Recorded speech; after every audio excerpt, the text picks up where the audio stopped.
안녕하세요. 민병진의 바다낚시입니다. 항상 그냥 이렇게 인사하니까 너무 딱딱해가지고 제가 손바닥이 날까 이게 날까 그러다가 손바닥으로 정했습니다. 어쨌든 이번 시간에는 그 16-1의 그 열물 중에 구물 밑밥에 대해서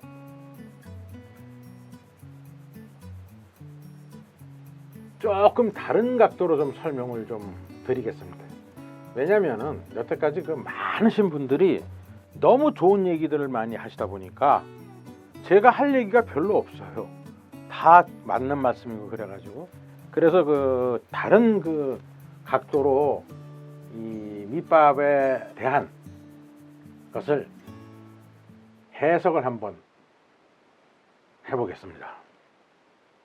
첫째, 우리가 이 낚시, 갯바위 낚시를 하게 되면은 항상 밑밥을 뿌립니다. 그럴 때 이번 시간에는 아주 기가 막힌 팁을 제가 하나 알려드릴게요. 이거는 일단 제가 던질게요. 그래야지 여러분들 뭐 이렇게 보다가 틱틱틱 보다가 에이 딴 데로 안 넘어갈 거 아닙니까?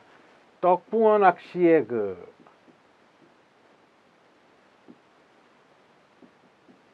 밑밥론을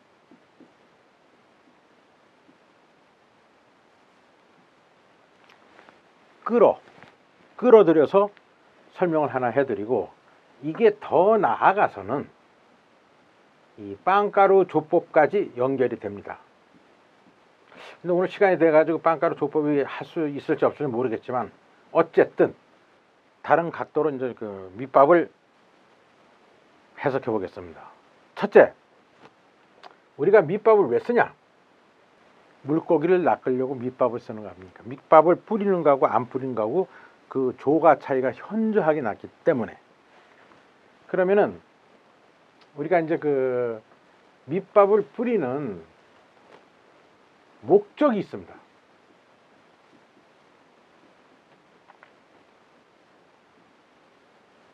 하나는 대상어를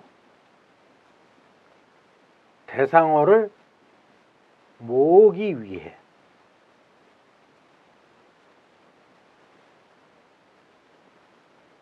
이게 최대의 목적이라고 저는 보고 있습니다. 그 다음에 두 번째, 우리가 뱅에돔을 하기 때문에, 요거는 약간 좀 뱅에돔에 국한데요, 대상어를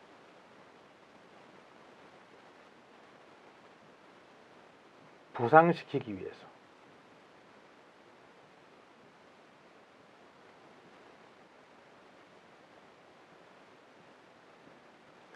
이 바닥에 있는 쭉 있어가지고 이게 한 10m다 하는 데를 여기서 놀고 있는 물고기들을 여기로 끌어올리는 거예요. 수심모 1m 또는 2m 쪽으로. 일단 이 두 가지 목적이 있습니다. 그래서 하나하나 설명을 좀 드릴게요. 집어제를 이용해 가지고 대상어를 모으기 위한 것은, 저희가 이렇게 물이 이렇게 있으면 조류가 이렇게 가서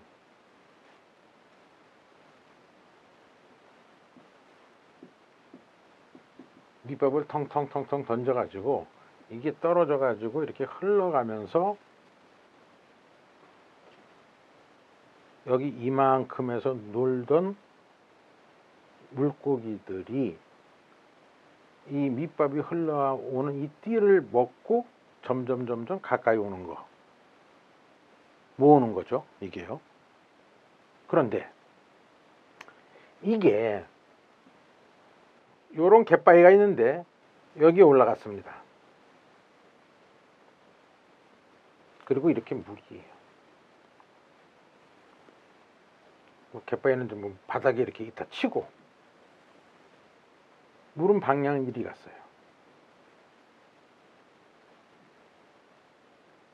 그러다 보니까 밑밥을 여기다 텅텅텅텅 하니까 밑밥이 이렇게 흘러가 가지고 여기에 있는 이게 물고기가 이걸 먹고선 와야 되는데 없어. 이날은 공교롭게도 물고기가 어디 있었냐면 여기서 놀아.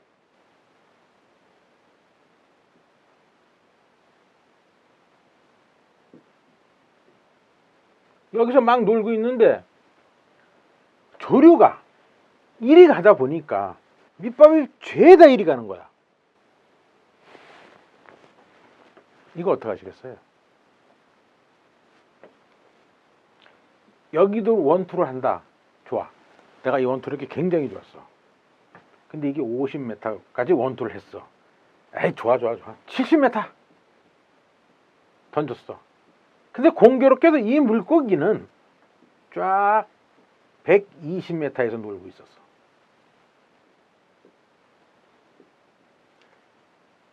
형 감독님, 이거 안 되잖아요. 120m 노는데 물 다 이리 가면은.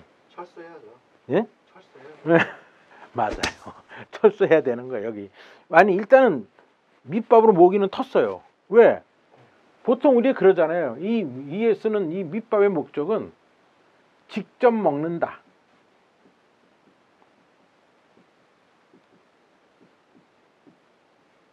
우리가 음식을 먹을 때 직접 먹잖아요.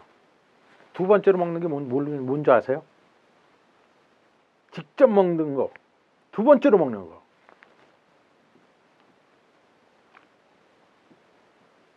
냄새로 먹는 겁니다. 그러면은 여기 흘러가는 밑밥의 이 냄새가 이리 가야 돼.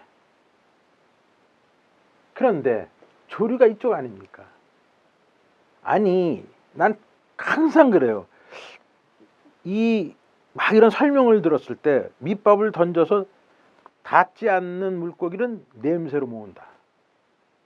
하물며 이런 동산에서 동물을 잡는 사냥꾼이 그 자기 몸 냄새를 안 맡기려고 바람에 부는 반대 방향에 올라가고 호랑이는 이쪽에 둔단 말이에요.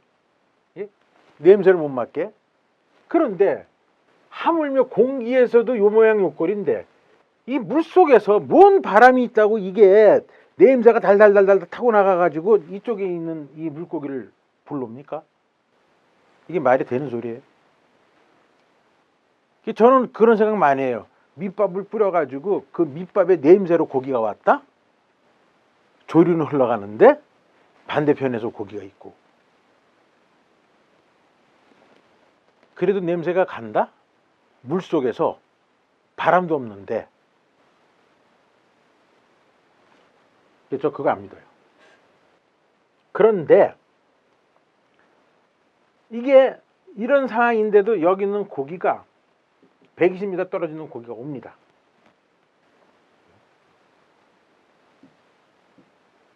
징지리장장 하면서 와요. 고기 먹으러.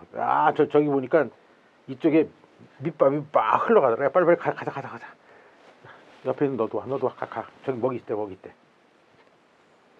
그래가지고 실질 낚입니다. 왕망 있어요, 진짜로. 직접 여기서 고기가 있으면은 10분 만에 고기가 탁 오는데 고기가 예를 들어가지고 없을 때는 여기 있는 놈을 불러들이는데 와요. 뭐로 올까요? 답 주기 전에 재미있는 설명을 하나 해드리려고 합니다. 이거는 제가 어렸을 때 제 할머니, 친할머니 시골이 저기 충남 안성인가 하여튼 그쪽이었어요. 그래가지고 제가 6살 때 7살 때 그 손 잡혀가지고 갔을 때가 있었어요. 그러면은 그 참 신기하게 왜 그때는 꼭 그놈의 언덕이 있었는지 모르겠어요. 어렸을 때 기억나면 이렇게 가다가 언덕이 이렇게 딱 있어요. 그 뒤에는 막 산이고 할머니하고 저하고 이제 뭐 십리길, 그때는 뭐 십리길 걷는 게 예사예요. 차에서 내려가지고 그 가게 되면은 딱 여기 올라가게 되면요, 여기 마을이 하나 딱 있어요. 집들이. 우리는 원래 이제 요렇게 와가지고 일이 더 가야 돼. 여기도 하나 있어요. 이상하게 안 모여 있더라고요. 집들이 이렇게. 그 다음에 여기도 하나 있어요. 여기 집 모양이 다 이런가. 하여튼 이렇게 있어요. 이 떨어진 거리가 여기서 보니까요. 이 위에서 보니까. 그때는 모르겠지만 아마 한 몇백 미터는 아니에요. 동네길이 뚝 떨어져 있으니까 이게 여기서 멀리 쭉 보면은 시선으로 한 2km? 멀리 보이니까 멀리. 여기도 한 1km? 뭐 한 800m? 뭐 어렸을 때니까 그 거리감이 없으니까 하면 저기 동네 하나 있고 여기 하나 있고 여기 하나 딱 있어요. 그런데 요 동네 굉장히 먼데 꽹가리에 뭐 장구 같은 소리가 나요. 뭐 어떤 간에 땡땡땡땡 거리고 어쩌고 해가지고 하는 소리가 어렴풋이 바람에 들려요. 그러니까 저희 할머니가 그래요. 저기 잔치 났는가 보다. 네 집인지 모르지만 네가 좀 컸으면은 저기 가서 밥이나 좀 얻어먹고 갈걸. 그땐 참 먹는 거 되게 아주 힘든 시절이었습니다. 밥이나 얻어먹으러 갈걸. 이 소리를 말씀을 하시더라고요. 이게요. 뭐로 알았겠습니까?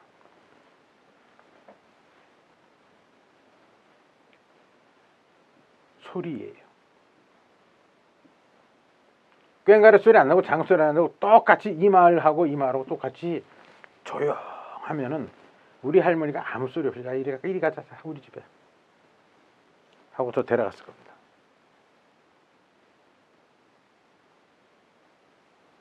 이거 싫어해요.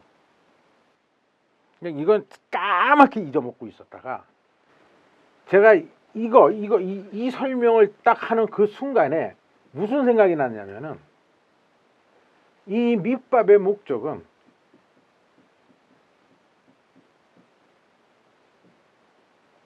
물고기를 갖다가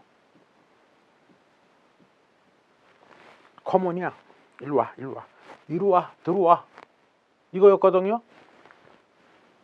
그런데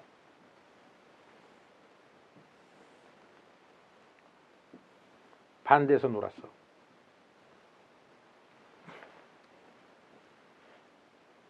여기다 뿌렸어. 여기는 고기 있었어.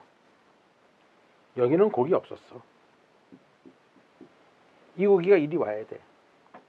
뭐로 온다? 소리예요. 그 무슨 소리? 밑밥 떨어지는 소리?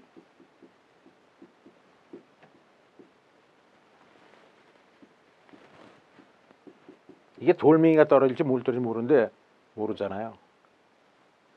이 소리는 타어 문자 썼습니다. 다른 물고기들의 이 밑밥을 먹는 거예요. 여러분들 양식장에서 딱 가가지고 먹이 탁 뿌리면은 그 양식장에 있던 고기들이 튀어가지고 그 물 튀는 소리 난리 나지 않습니까? 아감이 팍팍팍 벌리고.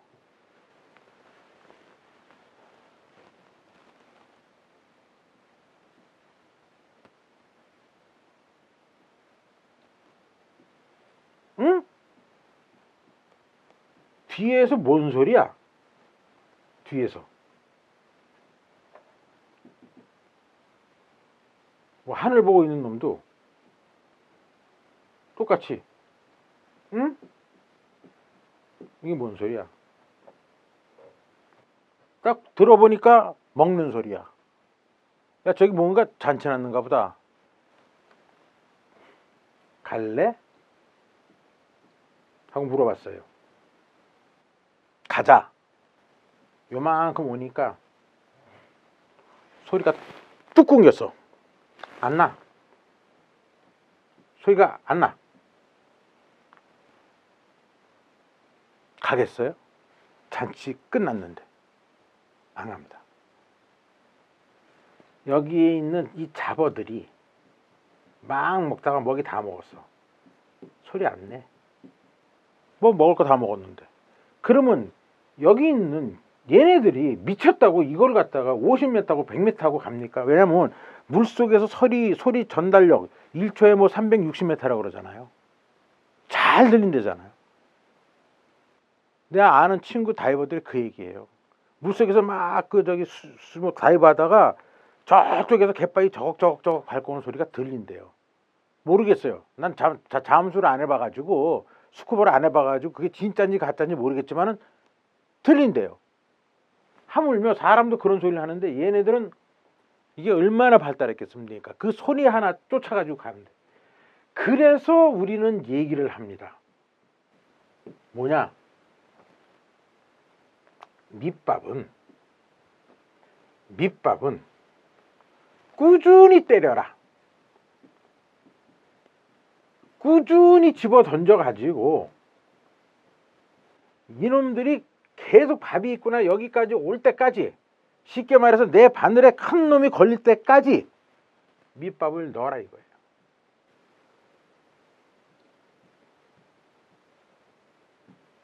그래서 여기서 전문 용어가 멋있는 게 하나 태어났습니다. 밑밥에 띠를 만들어라. 띠를 만들어라. 띠는요, 이게 띠예요. 이렇게 연결되어 있는 게. 이게 끊어지면 아니잖아요. 쉽게 말해가지고 계속 꾸준히 때려서 여기 있는 잡어들이 계속 소리를 내게끔 만들어가지고 이 필요 없는 잡어가 아니고 정말 큰 놈들이 거기에 유혹돼서 왔을 때는 얘네들이 놀라서 자리 비킵니다. 왜? 지들은 요만한데 이만한 놈이 왔어. 이게 바로 밑밥의 목적. 고기를 부르는데 밑밥을 직접 먹고 그 냄새만이 아닌 내가 준 밑밥이 잡어가 먹으면서 그 소리로 인해 가지고 전혀 엉뚱한 데 있는 녀석들이 그 소리에 유혹돼 가지고 오는 것을 밑밥의 목적이라고 합니다. 그럼 물고기들이 먹는 소리로 인해 가지고 내가 원하는 걸 불렀어요. 즉 뭐냐면은 요놈들은 우리가 싫어하는 방해물, 잡어예요. 즉 딱 봐가지고 큰 놈, 내가 원하는 대상어가 없으면은 잡어에 먹는 소리를 이용하는 겁니다.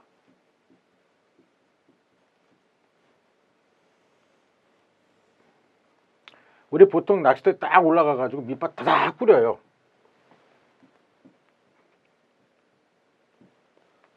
잡어만 왕창 뜨네. 야야야야, 잡어 완전히 그냥 개판이다 개판. 자리 바꾸자. 딴 데 가자. 그게 아니에요. 이 잡어가 밑밥을 탁 뿌렸는데 잡어 한 마리 안 보여.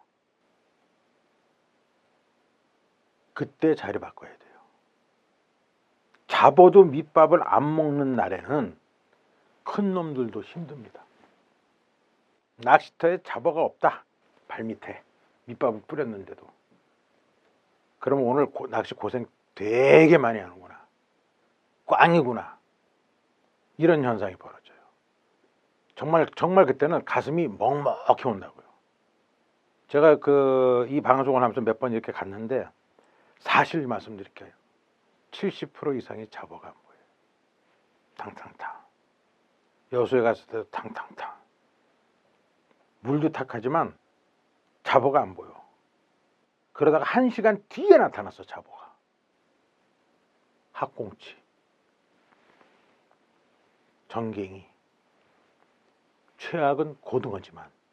그러나 어쨌든 간에 잡어가 나타났다는 거는 그날에 뭐가 있냐면 물고기들의 그 활성도가 있다는 얘기. 먹이 활동을 한다는 얘기입니다. 근데 뭔지 모르게 얘네들 조건이 안 해. 그럼 얘네들도 안 해. 큰 놈도. 안 와. 그래서 맨 먼저 가서 밑밥을 딱 뿌려서 잡어가 좌우지간 붙냐 안 붙냐. 활성도가 있을 때는 조그만 용치 놀이가 있어도 여기에 먹이 활동이 쫙 자연의 법칙. 개코가 수천 배의 그 어떤 그 능력이 있듯이 아마 수 킬로미터는 갈 거예요. 소리가. 그래서 잡아야 먹는 소리를 이용해야 된다. 잡아가 없으면은 고생한다. 그 다음에 이제 그 밑밥에 다른 용도가 있습니다. 뭐냐면은 부상을 시키는 거예요. 아, 이거 짜증나게 말이에요. 여기가 10m 있지만은 한 30m 돼. 여기 이만한 감성돔이 놀아. 뭐 이만한 뱅에돔도 놀아. 평소 바닥에 있으니까. 여기 뭐 먹을 게 없잖아, 위에. 이걸 위로 띄워야 돼. 이때 여기에 이제 밑밥이 토독토독 떨어지고 위에 부상하는 고기, 예를 들어 가지고 전갱이 뜨는 고기들 아닙니까 이거. 그 다음에 뭐 쫄복 요만한 것들, 그놈들이 이제 먹이 활동을 해요. 또 이거 생기는 거예요. 또 으잉? 뭔 소리야 이것도. 여기서 던진 밑밥이 여기 내려오지도 않았어요. 여기. 그런데 우리가 통상적으로 뱅에돔은 25m 정도 수심이면 거뜬하게 부상한답니다. 제 생각에는요. 소리, 밑밥으로. 그런데 이게 밑밥이 빨리 내려와 막 탕탕탕탕 해가지고 5m만 떠도 먹을 수 있네. 굳이 불에를 갖다가 막 불려가지고 여기까지 안 올라와요. 그러니까 밑밥은 여기서 놀아야 돼. 밑밥은 천천히 깔아 앉아야 된다는 설명이 여기에 맞는 거예요. 밑밥은 빨리 내려가는 것도 맞는 얘기예요. 이게 물이 이쪽에 유속이 되게 빠를 때는 쫙 여기로 흘러가 버리니까 의미가 없어. 근데 물이 잘 안 갈 때는 이걸 이용하고, 그때는 이 밑으로 내려야 돼요. 채비도 무겁게 하고. 그러니까 밑밥하고 내 채비하고 이거 잘 그거를 본인이 판단을 해야 된다고요. 자, 일단 부상을 시키는 목적이 있다. 됐죠? 그 다음 문제가 뭐냐면요. 이 밑밥은요 복잡해요. 조금. 점도. 요거를 맞추려 그러면은 우리가 밑밥을 딱 쓸 때는 크릴을 씁니다. 크릴은 이 단백질을 가지고 있어요. 단백질이 조금만 변화가 그 다음에 가버리면 아미노산으로 갑니다. 아미노산이 우리 치면은 이게 조미료의 원료 비슷해가지고 입맛을 팍팍 땡기게 만드는 그런 원료가 된다고요. 그렇기 때문에 이 크릴이 가지고 있는 단백질은 다른 거하고 좀 독특해요. 그래서 맛이 되게 좋아요. 그러니까 고기들이 미쳐 날뛰는 거야 이게. 거기에 집어제가 들어옵니다. 왜? 크릴만을 그러고 던지면 10m 날리면 잘 날리는 걸 거예요. 그러나 집어제하고 얘하고 섞어가지고 버무려가지고 날라버리면은 잘 날리는 사람은 4, 50m도 날라가요.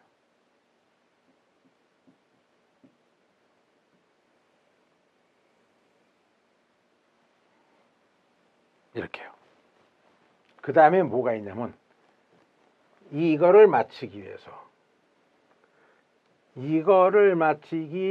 이게 좀 이게 발음이 좀 약장사 비슷하게 되는데 그 물을 집어넣어요. 요거에 크릴 몇 킬로,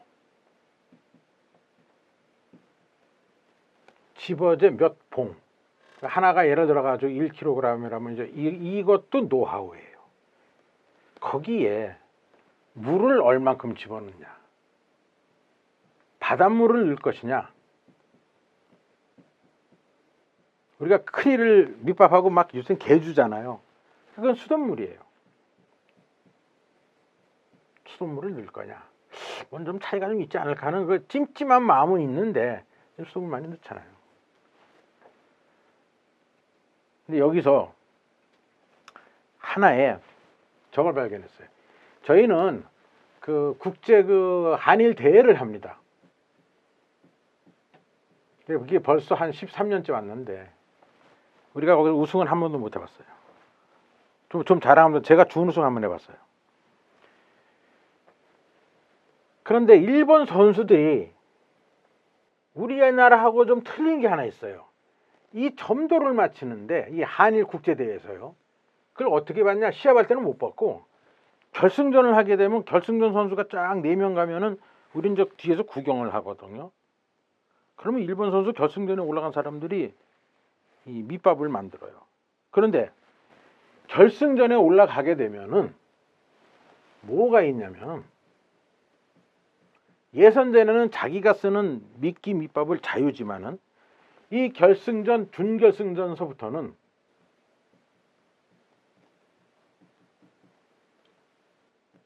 본부에서 지급한 미끼 밑밥만 써야 됩니다. 집어제도 본부 지급품. 그러니까 특수하게 만든 것들은 장난을 못 쳐요. 그것만 가지고 해야 되니까. 그러니까 그걸 하니까 우리가 눈에 다 보여. 어떻게 하냐?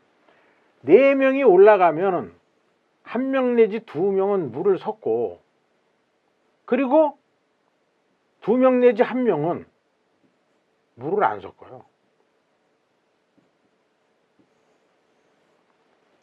그 이케나가 유씨가 한국에 와가지고 그 밑밥 만드는 거 보면은 그게 아마 EX 3편 정도에 아마 나올 거예요.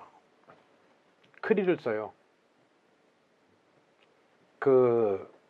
제가 이제 좀 만들어 달라 그랬더니 첫 번째 저한테 딱 하는데 크릴이 완전히 해동이 돼야 되는데 우리는 이제 평소에 이렇게 반해동 쓰고 발로 밟아가지고 그 뭐 얼음이 조금 살얼음이 있는 듯한 그걸 쓰는데 이분은 느닷없이 그러더라고요.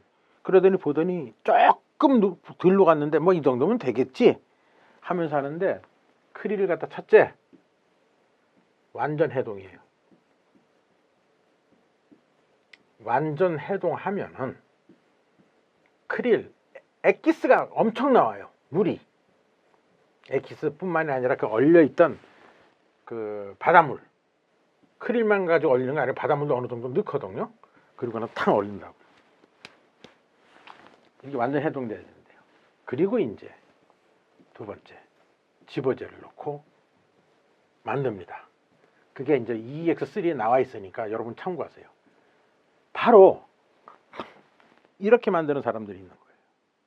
근데 우리는 그거를 만들 때 보면은 이런 거 가지고 이것도 유가와 그 솔체 만들었던 같은 짝이에요. 이거 가지고 섞어 가지고 이러는데 이케나가 유지나 그 다음에 몇몇 선수들은 손으로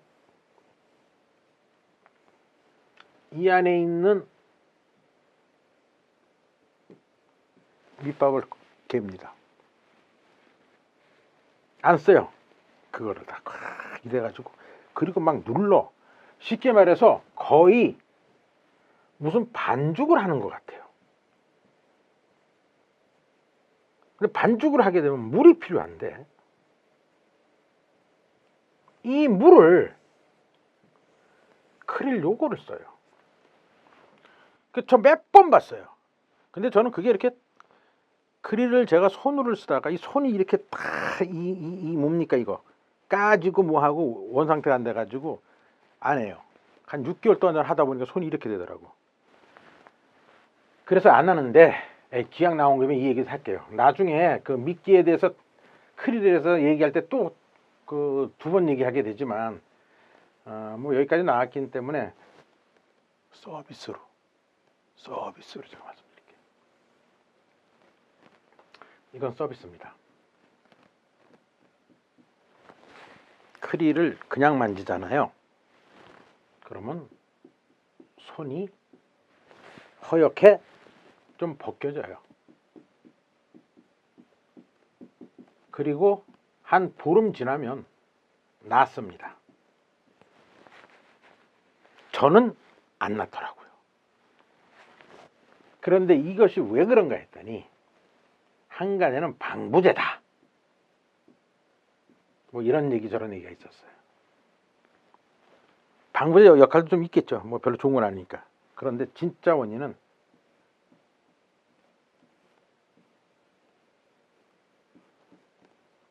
프로테아제.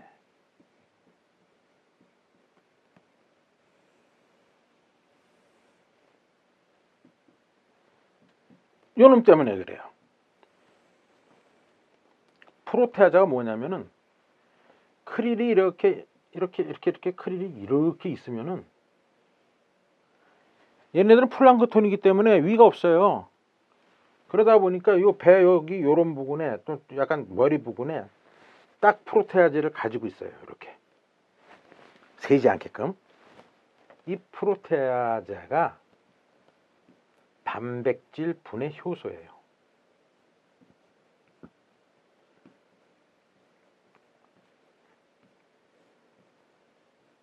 여러분들 지금 이 내용 있잖아요. 내가 칠판에다 그냥 끄덕끄덕 이렇게 쓰는 것 같죠? 이거 대단히 알기 어려운 내용입니다. 이 단백질 분해 효소, 우리 침 있잖아요. 이거 침 속에도 프로테아제가 아닌 다른 태아제가 들어가 있어요. 모든 거는 소화시키려면 이런 게 들어가 있다고요. 이게 동물성 프라크인데 식물성은 뭘 먹어? 근데 위도 없어. 그러니까 이게 쑥 들어오게 되면 이 안에 들어오면 이 프로테아제가 단백질 뭐 이렇게 이런 분해 효소가 뿅 하고 나가가지고 얘네를 살짝 녹여버린다고. 많이 나갔다. 지 몸이 녹아요. 이게 프로테아제가 자기가 많이 방출을 빡 시켜버리면 지 몸이 녹아요. 그래서 여름에 보면은 그 저기 크릴이 머리가 시커멓게지고 하는 게 이 프로테아제가 이걸 상하게 만드는 거죠. 여하튼 얘기가 샜는데 이거를 하려면 저것 때문에 손이 까지니까 저는 못하고 요거를 갖다가 유심히 본 사람이 하나 있어요. 강정근 씨. 뭐 대마도한테 가가지고도 50몇 살이 잡아가지고 은근히 내가 부하가 터져가지고 죽을 뻔했는데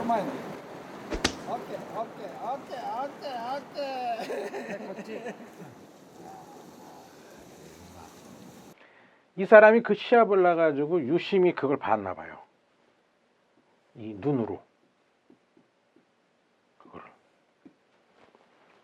그래가지고 한국에 와가지고 나름 그 일본 사람이 했던 거를 똑같이 해가지고 혼자 몰래 가가지고 테스트를 막 딥다 했대요. 본인 얘기로는. 그러다 보니까 가볍고 원투가 엄청 잘 되더래요. 이게요. 자기가 뭐 개발했다는 저는 좀 가르쳐달라 그랬더니 뭐 그걸 뭐 가르쳐줍니까. 그냥 입을 갖다가 이게 은근히 그때 부하 받았거든요. 나는 쉽게 가르쳐줬는데 자기 거 하나 좀 내둬라 그러니까 이게 은근히 꼽을 쳐? 그래가지고 내가 야단 되게 쳤어요. 큰 사람이 되려면 네 거부터 밝혀.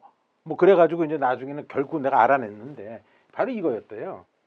뭐 아는 거 아니에요. 그걸 가지고 별 무슨 보물단지처럼 가지고 앉아있길래 그러다 보니까 이 친구가 이거를 몇몇한테 그 전수를 시켜줬대요. 그래가지고 이거를 좀 씁니다.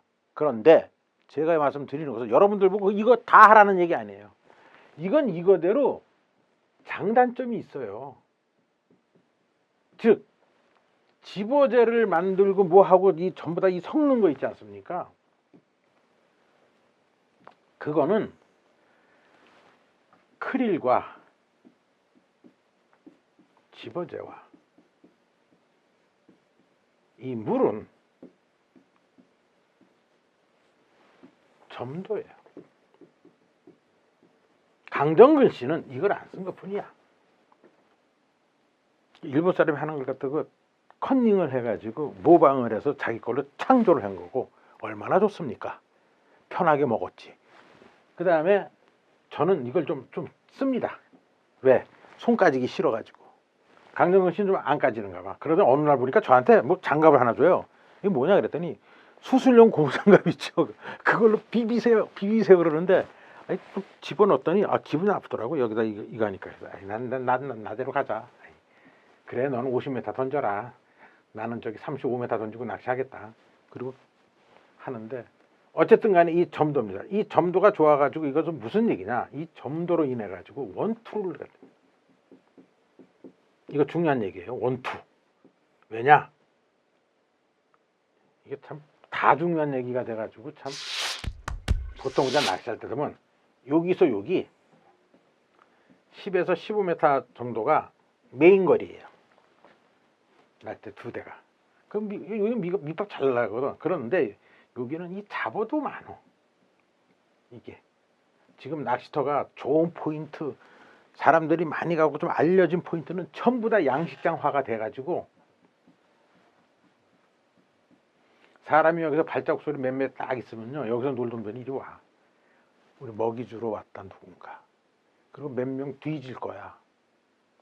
걔네들 니들이 죽든지 뭘든지 니들이 알아서 먹이는 줄 거야. 그 먹이가 또 평평평 날라오거든. 이게 학습 효과가 딱 돼버린 거야. 그 머리 좋은 놈은 이걸 안 먹어. 이때 원투를 때리는 거예요. 일이 날라왔어. 밝은 거로 갑시다. 예? 근데 이 거리가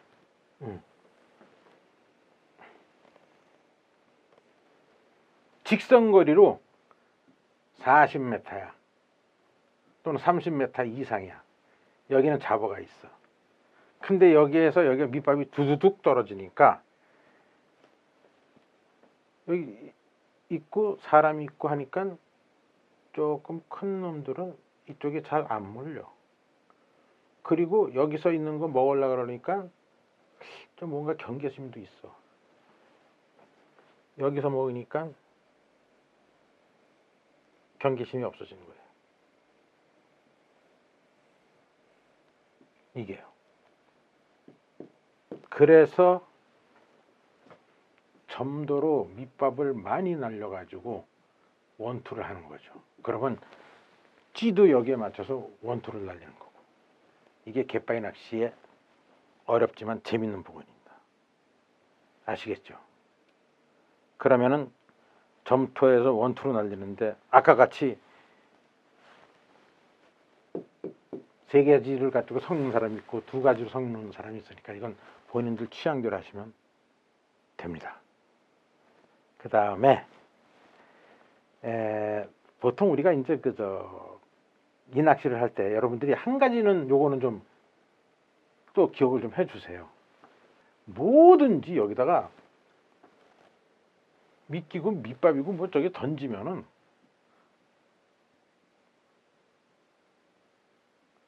가라앉습니다. 이렇게 천천히. 뱅에돔 같을 경우에는 천천히 가라앉는 놈이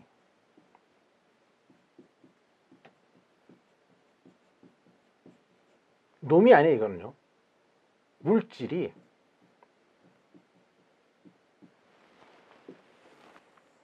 수심 20-30m 있던 애들을 자꾸 띄워요.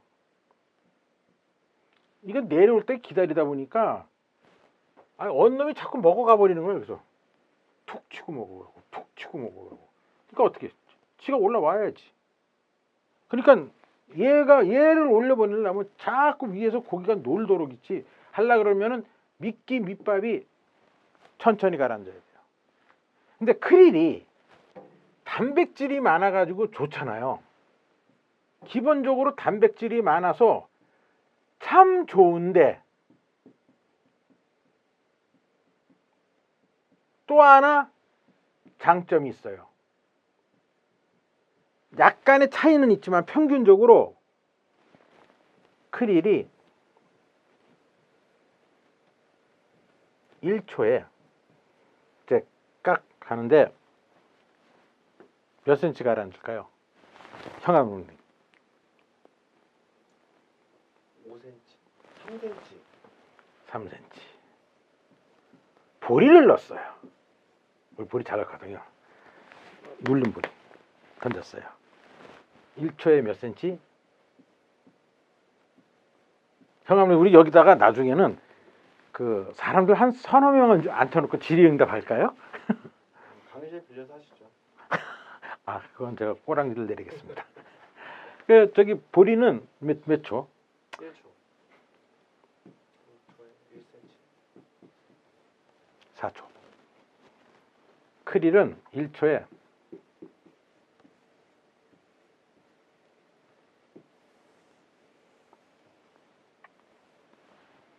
여러분들 이거 잘 몰랐을까요? 크릴이 1초에 1.76이에요.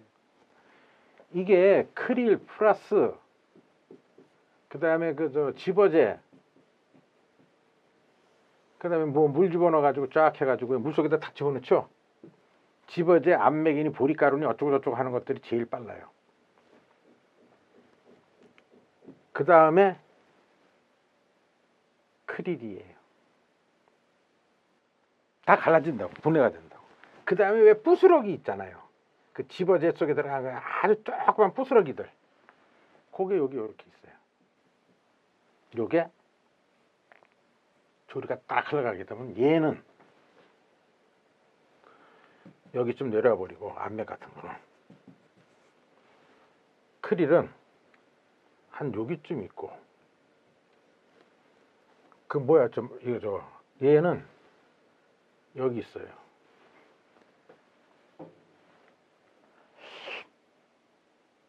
아니 밑밥이 분리가 돼버린 거 이렇게.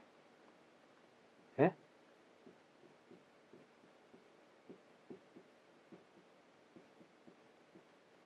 그럼 내 바늘하고 내 미끼는 어디로 보내야 돼요? 뭐에 맞춰야 돼요? 이렇게 되잖아요. 요거 먹는 물고기도 있을 거고, 요거 먹는 물고기도 있을 거고, 아 요거 먹는 물고기도 있을 거라. 여러분들 이거 생각해 보셨어요? 맞춰야 될 거 아니에요. 어딘가에 쫙 내려와서 내 바늘을 여기다 맞추든, 여기다 맞추든, 여기다 맞추든. 아 위에 던질 때는 똑같았어 다. 근데 물속에 들어오니까 변해버린 거야. 이게 지금 우리가 쓰고 있는 밑밥의 현황이에요.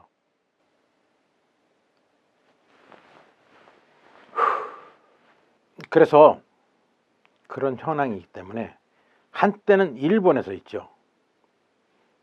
크릴만 밑밥으로 쓰는 것을 개발했어요.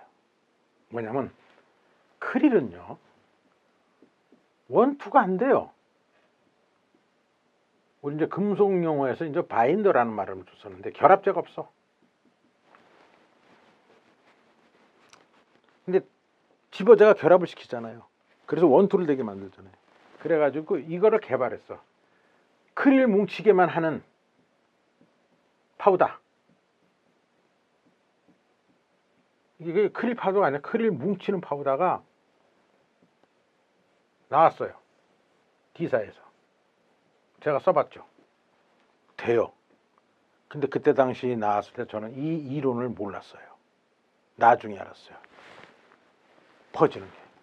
그래서 그건 왜 나왔냐. 크릴이 초당 1.76cm 가라앉으니까 이거 딱 던지면은, 쫙 던지면은 군이 하나 생기는 거예요. 아까 같이 이렇게 두 개, 세 개 생기는 게 아니라. 그러니까 여기다가 이제 턱 던지니까 정말로 동조가 되는 거죠. 그런데 그거까지는 이상하게 이 D사가 이 내용을 갖다 설명을 안 하고 크릴을 이렇게 써다 하는데, 몰라요. 저도 일본 말이 내가 좀 부족해가지고 거기까지 이해를 못했는지는 모르지만은 여하튼 그런 게 있었습니다. 그래서 아까 돌아가가지고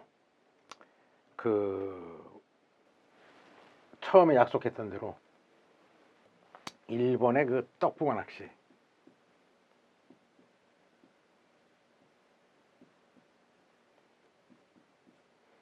미끼 밑밥론에 대해서 딱 이거를 들으면은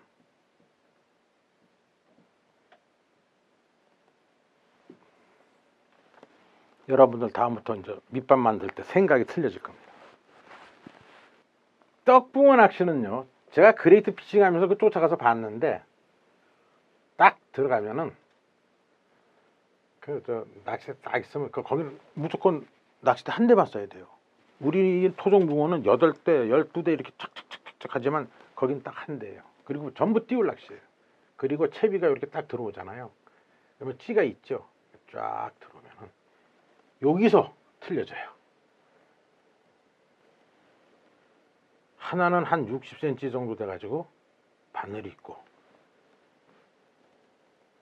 하나는 한 40cm 정도 돼가지고 바늘이 있습니다. 떡붕어 바늘은 쌍바늘을 써요. 그런데 우리나라 토종붕어는 딱 도착을 해가지고 뭘 하냐면은 딱 도착해서 자기 원하는 포인트에, 제가 옛날에 그 하객진 보면 나올 거예요. 몇 다시 몇으로 나올 겁니다. 그 하객진식으로 미리 막 깻묵가루니 뭐니 어분가루니 해가지고 막 집어 던져가지고 여기 포인트를 갖다가 이미 물속에다 만들어 버려요. 붕어들 다 모이게끔.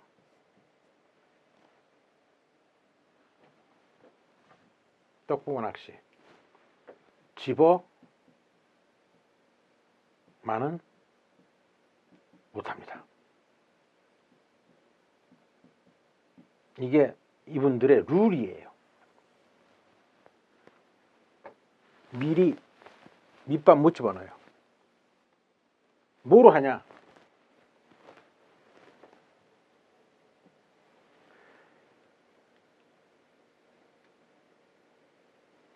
떡밥을 뭉쳐가지고 던져가지고 헛챔질.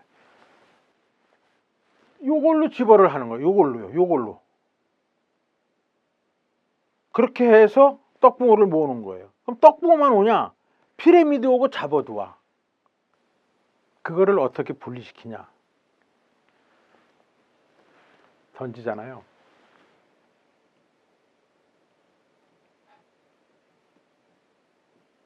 비중이 적은 거예요. 요거는 비중이 조금 세요.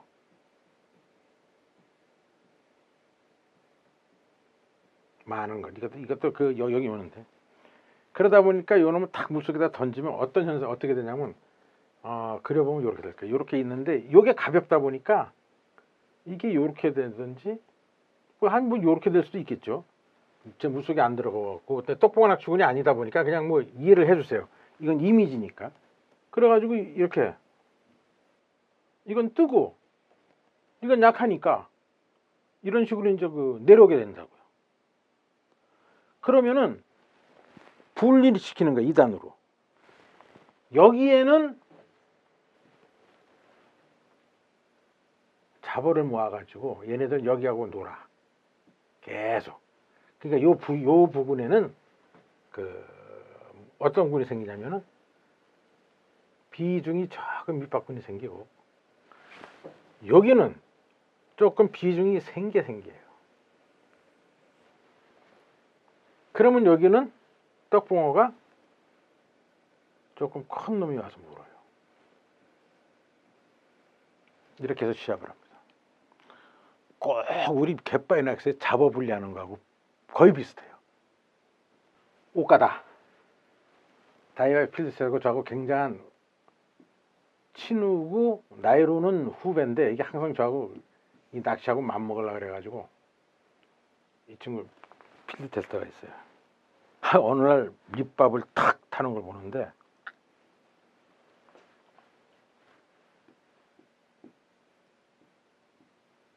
감성돔 집어제, 물론 크릴도 들어가요.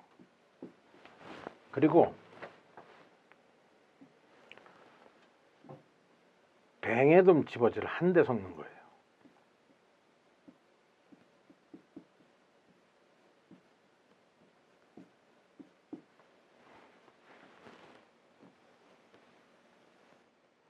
저 옆에서 보다가 이 자식 눈이 이상하게 됐나. 왜냐면요, 일본 가면은 감성돔 집에서는 앞에 감성돔 그림이 있고 또 감성돔이라 써 있고, 뱅에돔 집에서는 뱅에돔 그려져 있고, 그다음에 뱅에돔이 써 있는데, 이게 아침 새벽이라 그래서 뭘 잘못 읽었나, 이걸 왜 같이 집어넣어? 저는 얘가 실수를 했는 줄 알았어. 그게 아니었어요. 얘는 의도적으로 했습니다.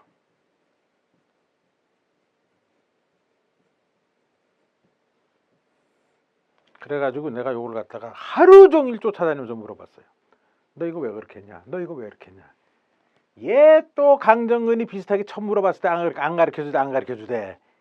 나중에는 내가 진짜 그 인상 팍 가가지고 너 정말 이럴래? 뭐 이런 식으로 반협박 비슷한 거 했더니 내 성격 더러운 거 알았는지 어떤지 몰라도 알려주더라고요. 민상, 자기는 자본은 뱅에돔 집어제로 모아놓고 메인 내가 노리고 있는 녀석들은 그거들보다 조금 아래 있으니까 감성돔 집어제를 갖다가 메인을 노리기 위해서 두 개를 탔대요. 요 얘기가 불과 3, 4년 전 얘기예요. 그래서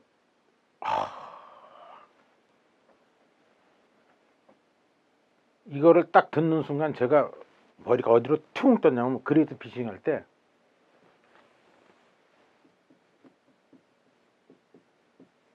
떡붕어 낚시 명인들한테 자기네들이 쓰는 그 떡밥의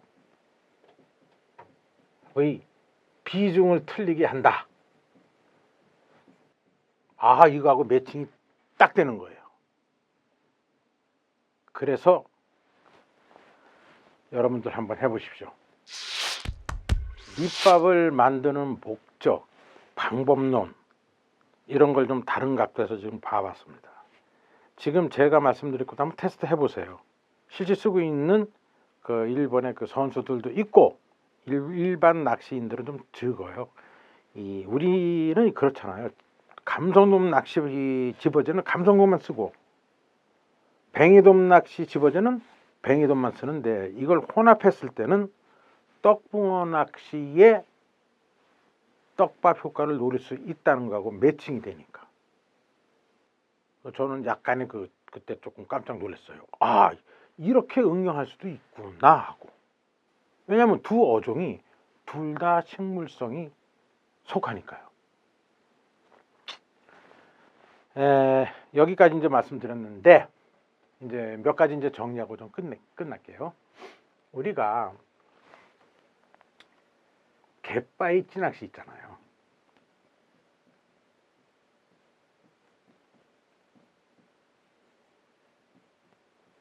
즉 밑밥 뿌리는 거요. 지금까지 설명드린 거. 이거를 쭉 왔는데 제가 궁금한 게 하나 있었어요.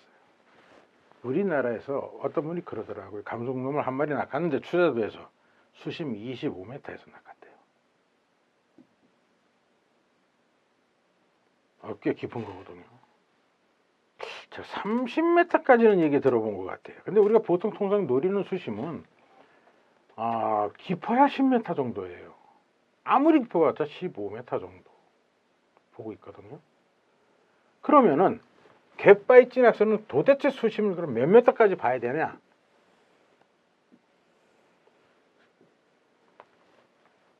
제가 제 스승 니와 명인한테 물어봤습니다. 집어제 및 크릴이 내려가는 수심까지. 이 얘기는 무슨 얘기냐면은, 한 손으로 저기 낚싯대를 잡고 한 손으로 밑밥을 뿌려서 하는 이 아와조법에 이게 기본인 거예요. 이거를 넘어가 버리면은 일본 말로 속고지리. 그러니까 무슨 얘기가 바닥 낚시. 찌는 달려있대, 실제는 바닥이에요. 전질 낚시 하고 똑같은 거래요. 그럼 몇 미터? 딱 얘기하더라고요. 15m 플러스 마이너스 1m 전후. 이 얘기 들어보셨어요, 여러분들?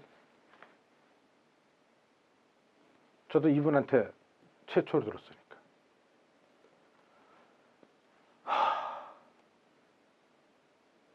그럼 질문이 나와야 돼요.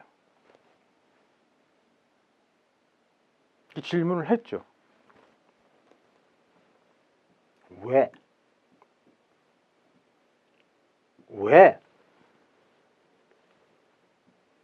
15m냐고. 25m, 30m, 수심도 있는데. 리아명인의 답. 환장하겠더라고요.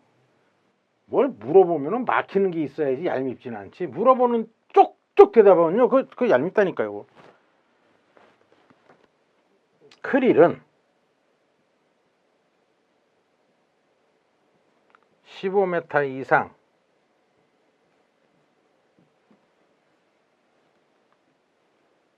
가라앉지 않는답니다.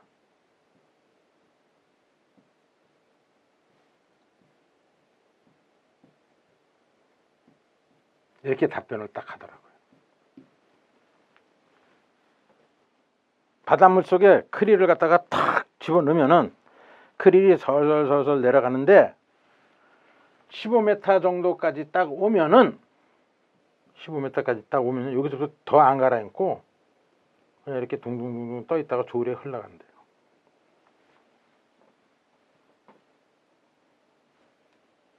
참 나 이거 뭘 믿고 이러는지 몰라겠지만은 뭘 믿고 그러냐니까 스쿠버가 들어가가지고 이렇게 해보니까 이렇더래요. 근데 내가 안 들어가 봤으니 이 이론을 갖다 뒤집을 수가 없잖아요. 15m 수심. 근데 예를 들어서 크릴 무게가 아니고 그때 조류가 막 하강 조류가 있어가지고 내려가는 건 어쩔 수 없어요. 평균적으로 이렇게 된답니다. 왜 그렇게 되는지를 하고 끝내겠습니다.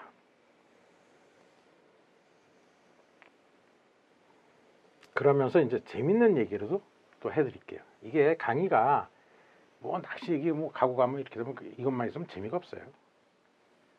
제가 질문을 하나 할게요. 바닷물이 30m 정도 되면은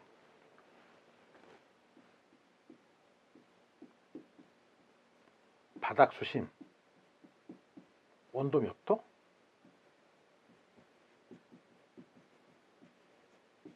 우리나라 서해안 바닷물 얼죠? 얼잖아요. 인천 앞바다 팍팍 얼잖아요. 바닥 수심 몇 도까지 갈 것 같아요?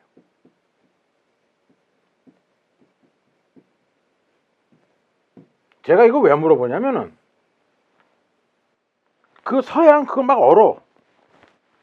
그러면 바닷물이 얼란 말이에요. 얼면은 여기 무슨 고기가 살아남겠어요? 근데 여러분들 또 살아요. 그러니까 바닥 수심이 뭔가 있기 때문에 살 거 아니냐. 몇 도? 생각 안 해보셨죠? 저는 이 머리통이 좀 이상한 형이 돼가지고 궁금하더라고요. 알려드릴게요.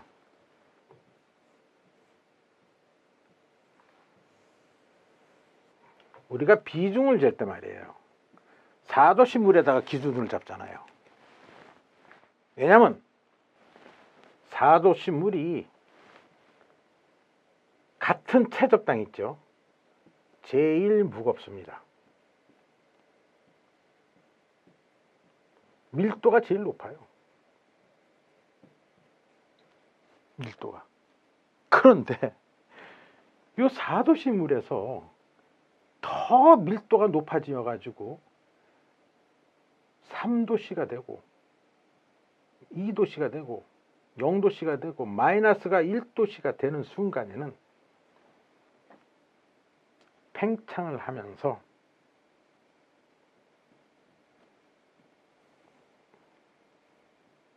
얼음이 됩니다. 밑바닥에는 얼음이 되면 뜨잖아요. 가볍기 때문에 비중이. 그러니까 겨울에는 바닷물 맨 밑에는 4도씨 이하를 안 내려가요. 그러니까 물고기도 여기 와가지고 4도씨니까 얼지 않고 여기서 동면을 해버려요. 아시겠어요? 그런 개념이 있기 때문에, 즉 바닷물이든 물은 내려가면 내려갈수록 밀도가 높아진다. 빡빡해진다는 얘기예요, 물이. 그러다 보니까 크릴이 가라앉고 하다가 15m 수심까지 내려오면은 바닷물의 밀도 때문에 요걸 못 뚫고 내려가는 거예요. 지 몸이 더 가벼워져 가지고. 이론이 되잖아요. 그래서 니아명인 있잖아요. 학벌 그렇게 없어요. 이 이론을 찾아내기가 힘들더라고요. 어떻게 하셨습니까? 일본에서 교수한테 물어봤대요. 이분도 궁금증을 엄청 가지고 있는 사람. 그랬더니 이 얘기를 해주더래요. 그래서 지금은 여러분들하고 같이 공유하자고 싶어가지고 이 얘기를 한 거예요. 또 이게 틀리면 또 말씀을 해주세요. 저도 거꾸로도 배우니까 또 그거 들고 쫓아가가지고 니아명이 당신 말 틀렸대. 누가? 한국의 이분이. 그 얘기 하려고 그러거든요. 이제는 제가 밑밥에 관해서는 다른 각도,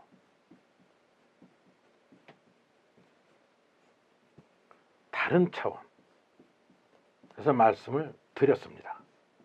그러니까 너무 여러 가지 하다 보니까 이거 약간의 정리정돈을 제가 좀 해드려야 돼요. 그렇지 않으면 또 이렇게 좋은 얘기인지 나쁜 얘기인지 그건 모르겠어요. 그건 듣는 분들의 그 판단인데. 그 어떤 분이 적었었대요. 댓글을 갖다가 썼는데 그 댓글도 이렇게 그 안티 댓글 같은 경우는 어느 정도 우리가 올려요. 이게 그 타당성이 많고 맞고 그러면은. 근데 꼴값하고 있네라는 그 댓글이 왔어요. 이거는 안티도 아니고 그 뭐 하자는 얘기인지. 그래서 우리가 이제 그 멤버 중에 이렇게 그 말도 안 되는 댓글은 아예 걷어냅니다. 그러니까 괜히 저 쓸데없는 그런 거 쓰지 마시고 좀 안티도 좀 격이 있게, 예? 있잖아요, 멋있게. 뭐 그런 안티면 우리도 이건 반성해야겠네. 뭐 이런 게 나와야 되죠. 꼴값하고 있는데 그러면 뭐 제가 여태까지 여기서 꼴값하고 있었습니까? 그런 말을 갖다가 쓰시는 분도 계시더라고요. 여하튼 간에 정리를 제가 좀 해드릴게요. 무슨 정리냐면은 밑밥은 소리 중요하다는 거. 요거를 불러들이키려면 잡아 있어야 된다는 거. 그 다음에 설명은 빠졌지만 나갑니다. 통상적 밑밥 여기에 툭툭툭 떨어뜨렸어요. 발밑이에요. 바로 발밑 1m야. 그런데 이게